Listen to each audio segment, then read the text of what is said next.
ഇന്നത്തെ ഉത്തരങ്ങളിലൊക്കെ ക്ഷ എന്ന അക്ഷരം ഉണ്ടായിരിക്കും. ക്ഷ കൂട്ടക്ഷരം. ദേവന്മാരുടെ എതിരാളികൾ. രാത്രിയിൽ മിന്നുന്നത്. 100,000 പറയുന്നത്.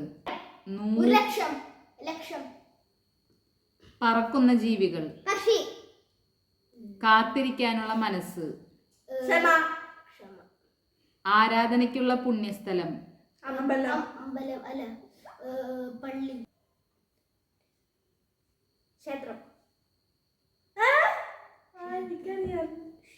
ഒരു കഴിവ് അല്ലെങ്കിൽ അറിവ് വിലയിരുത്തുന്ന ചിട്ടയായ പ്രക്രിയ. ഒരു അറിവ് അല്ലെങ്കിൽ കഴിവ്. ശബ്ദത്തെ സൂചിപ്പിക്കുന്ന ചിഹ്നം. ചെറിയ വസ്തുക്കൾ വലുതായി കാണുന്ന ഉപകരണം. സൂക്ഷ്മദർശിനി. ഒരു കാര്യം തിരിച്ചറിയാനുള്ള സൂചന അല്ലെങ്കിൽ അടയാളം.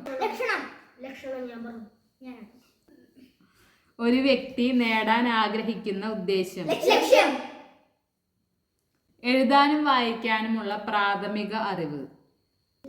ഈ ചോദ്യത്തിന്റെ ഉത്തരം അറിയുന്നവർ കമന്റ് ചെയ്യണേ.